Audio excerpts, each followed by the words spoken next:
Exacto. No sé si quieres primero lo que siempre decimos, ¿no? Rumanía, bueno, pues es un país que a pesar de la cercanía geográfica que tiene con España y también los vínculos, sabéis que Rumanía es uno de los países europeos, de hecho creo que es el país del continente con mayor porcentaje de población joven migrante. Bueno, pues a pesar de esos lazos que hay entre, en particular, España y Rumanía, nos falta un poco de conocimiento normalmente, sobre todo en los medios mainstream, de cómo funciona la política rumana. Entonces, antes de que nos cuentes lo que ha pasado, esa anulación de los resultados de las elecciones presidenciales, danos un poco de contexto, un poco el sistema de partidos o los grandes actores rumanos y entramos ya con la noticia. Un artículo que estamos, no sé si ya ha salido o está a punto de salir, que he escrito explicando todo el panorama rumano y lo que ha ocurrido con Rumanía. También los que estéis interesados hemos sacado uno sobre la cuestión de Siria, de nuestro compañero Pablo. Entonces, bueno, que todos los temas que estamos tocando los tenéis en la página web desde ayer mismo. O sea, el artículo de Rumanía va a estar disponible probablemente a lo largo de esta mañana. Y bueno, ahora sí, vamos a contextualizar un poco qué es lo que está pasando en el país y hay que entender, para los que a lo mejor no tengan ningún contexto de Rumanía, que se iban a renovar todas las grandes instituciones. Digamos, a finales de noviembre, el día 24, se votaban las presidenciales y el día 1 de diciembre se votaban las parlamentarias. Entonces se iba a elegir nuevo presidente y nuevo primer ministro. Todo. Además, como era 2 vueltas, la presidencial, se eligió a 2 personas que pasaron a esa segunda vuelta el 24 de noviembre. Una es este hombre que vemos en pantalla, que es Calin Georgescu. Además de él, se eligió a otra mujer que se llama Elena Lasconi, que bueno, ahora los explicaremos, pero para que tengáis idea de que estos son los 2 nombres que nos tienen que sonar, Georgescu y Lasconi. Después, en las elecciones parlamentarias, se vio que el partido, ninguno de los dos tenían partidos muy fuertes, entonces el partido de gobierno, que es el Partido Socialdemócrata, con su coalición con el Partido Liberal Nacional, es decir, gran coalición entre conservadores y socialdemócratas, un poco como pasó en Alemania con Merkel o como se ha especulado en muchos países, ¿no? Tienes a la izquierda y a la derecha tradicionales, aunque todos al final han sido partidos de centro-derecha liberal, en gran coalición. Perdieron muchísimo apoyo en las elecciones parlamentarias. Los liberales también perdieron apoyo, a pesar de que eran un partido un poco más pequeño, y creció la extrema derecha. Tanto el partido fuerte de extrema derecha como los 2 pequeños que se habían escindido de él. Pero digamos que esos 2 partidos pequeños pues son todavía más rupturistas que esa extrema derecha tradicional. Tradicional porque lleva ya un ciclo electoral, pero bueno, que no tiene tanta presencia histórica. Bueno, el caso es que Calin Georgescu, que es este hombre, había recibido apoyo de uno de estos 2 partidos pequeños, es decir, solo tenían un 6%, un 6-7% en las elecciones parlamentarias. Se llegó a la conclusión de que se podía formar gobierno. Se podía formar gobierno perfectamente con la gran coalición ampliándola y hacer un cordón sanitario a las extremas derechas. Es decir, la única forma de frenar a este hombre, a Calin Georgescu, era que se uniera todo el espectro, salvo la extrema derecha, contra él. Los conservadores tradicionales, los socialdemócratas tradicionales, que ya estaban juntos, uniéndose a los liberales, que son los que lograron pasar a la segunda vuelta presidencial. Y aunque se llevaban fatal, tuvieron que poner sus diferencias a un lado y los liberales, que eran esa única opción para las presidenciales, recibirían el apoyo de los socialdemócratas, de los conservadores, y los socialdemócratas conservadores recibirían el apoyo de los liberales para el gobierno. Es decir, se podrían hacer con la presidencia y con el gobierno, con el primer ministro. Hasta ahí todo bien. Pero ¿qué pasa? Que antes de llegar a la segunda vuelta, que iba a ser el día 8 de diciembre, o sea, mañana, para los que lo estéis viendo en directo, se hicieron varias impugnaciones. Primero se pidió un recuento, porque claro, era la primera vez que el candidato socialdemócrata, además el primer ministro actual, lo cual era como más humillante, ¿no? A nivel de rechazo político, no pasaban a la segunda vuelta, no tenía ningún candidato en las presidenciales y había estado toda la clase política de ese establishment en shock, porque lo que cimentó esa gran coalición después de años de enfrentamientos fue el apoyo a la OTAN, el apoyo a la Unión Europea, el apoyo al liberalismo y al libre mercado y el apoyo a Ucrania posteriormente, ¿no? Es decir, el hecho de que ahora la primera opción sea un señor crítico con la OTAN, crítico con la Unión Europea, con el apoyo a Ucrania, que se le califica de prorruso y que, bueno, ha venido a romper consensos de la nada en Rumanía con esa consolidación de ese establishment del que acabo de hablar, ha sentado terriblemente mal. No es como un país como en Hungría o como en Bulgaria o en otros países donde ya hay actores así. No, en Rumanía no hay tal cosa. Y que de repente quede primero en unas presidenciales, enseguida se dijo que eso tenía que ser responsabilidad de TikTok, por ejemplo, que fue la red social que más promoción hizo a la campaña de Georgescu. Al final Georgescu es una persona popular en TikTok, pero bueno, que también hay otros populares en TikTok, ¿no? Entonces enseguida se intentó investigar a TikTok. Se intentó investigar a Georgescu. Se dijo, a ver, aquí ha habido financiación o aquí ha habido algún tipo de interferencia, de injerencia. Aquí hay una plataforma que a lo mejor está promocionando discursos antioccidentales. Aquí ha habido algo. No puede ser que haya ocurrido esto por sí solo.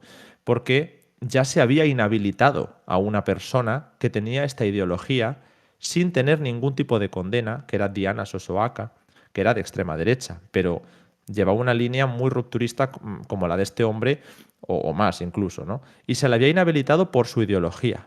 No había todavía ningún tipo de acusación de interferencia porque no se había votado, ni había ningún tipo de condena por corrupción, ni por nada, que es lo que se suele hacer cuando se inhabilita a alguien. Entonces, esa mujer era la del otro partido pequeño de extrema derecha. He dicho que había uno grande y dos pequeños. Pues uno de los pequeños era esta mujer que fue inhabilitada y el otro de los pequeños es el que apoyó a este hombre, que ahora también parece que le van a dejar fuera. Claro, ¿qué ha ocurrido? Que después de unos días de recuento se dio validez a los resultados. O sea, los resultados no tienen fraude, porque las propias autoridades reguladoras han reconocido que son limpios y han validado un resultado definitivo. No es el resultado provisional, es el definitivo, que ganó este hombre y segunda la liberal, quedando a solo 3.000 votos el socialdemócrata. Pero han buscado y los servicios de inteligencia han desclasificado un informe en el que se dice que ha habido una financiación ilegal de esa campaña de Călin Georgescu, que entiendo que se refiere a TikTok, que entiendo que se refiere a que algún actor, presumiblemente Rusia, ha financiado que se dé más visibilidad a la campaña de Georgescu en TikTok. Se ha mostrado ese informe que prácticamente solo habla de TikTok, creo, y vamos, pues la decisión del Tribunal Constitucional ha sido anular los resultados de las elecciones, lo cual vuelve a ser una segunda decisión rupturista con lo que ha ido ocurriendo históricamente en Rumanía. Y se han anulado, pero solo los de las presidenciales, que entiendo yo que si ha habido financiación de ese tipo de discursos en TikTok, habrá sido también de las parlamentarias, ¿no? Bueno, digo yo, pero no. Lo que importa es el de las presidenciales porque es donde había ganado el que no tenía que ganar, porque en las parlamentarias, aunque hubiera habido fraude, era un partido que ha conseguido un 6%. De todos modos, no es fraude la palabra, ¿eh? Es el financiar una campaña irregularmente, porque en la Unión Europea sí que hay unos controles más estrictos de cómo se puede financiar una campaña electoral. Y no estaba declarado ningún tipo de fondo para esa campaña por parte de Georgescu. El caso, las parlamentarias siguen adelante. Se va a formar gobierno. Va a volver a ser la gran coalición. Pero se van a unir, como dije antes, los liberales. Y también se va a unir la minoría húngara, que eso ya es romper un tabú, porque muchas veces la minoría húngara ha sido objeto de, es que si pactas tú con la minoría húngara estás rompiendo el país. Así.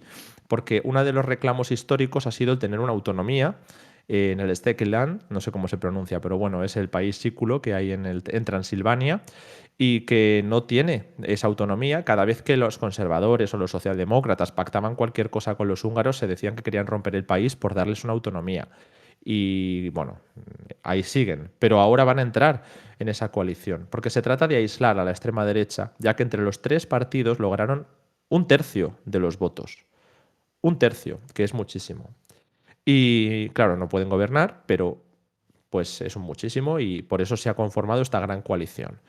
El presidente saliente, Klaus Johannes, es el que ayudó a que se formara la Gran Coalición en su momento, apoyando todo tipo de esfuerzos con tal de que se apoyase a la OTAN. Se va a construir la base más grande, creo, de la OTAN, no sé si a nivel mundial, en Rumanía, y los esfuerzos están totalmente puestos en el flanco oriental con el apoyo a Ucrania. En el momento en el que mm, mm, en el momento en el que gana un candidato que rompe con eso, hay mucha preocupación también por Klaus Johannes, ¿no? Él había intentado irse a ser el nuevo secretario general de la OTAN, pero perdió ante Mark Rutte, que es el que finalmente ha sido elegido desde Países Bajos. Johannes era un candidato muy sólido, ¿no? Para un cargo como ese, y además era una persona con gran apoyo en Rumanía, pero pues finalmente no tenía los apoyos externos suficientes. Igualmente, Klaus Johannes va a seguir como presidente, simplemente va a alargar un poquito su mandato hasta que haya un nuevo presidente. Primero, va a facilitar que se forme el gobierno con la coalición que he explicado. Después, ese gobierno va a organizar nuevas elecciones presidenciales, empezando otra vez el ciclo desde la primera vuelta. No ir ahora a la segunda vuelta con los dos candidatos que ya habían salido. Entonces, Kalin Georgescu y Elena Lasconi pues, han criticado la decisión porque ahora mismo se ven en peligro. Georgescu porque me parecería loquísimo que deshagan las elecciones para que le dejen volver a presentarse. Creo que no le dejarán presentarse, como a Diana Sosoaka. Porque si le dejan presentarse, lo que van a conseguir es el efecto contrario, que ahora la gente le vote todavía más. Porque están viendo que el Estado profundo, el establishment, la judicatura, lo llames como lo quieras llamar, ha intentado robarle una victoria. Eso es lo que van a vender. Entonces, si le dejas presentarse, va a ganar más peso. Entonces, yo creo que él peligra como candidato.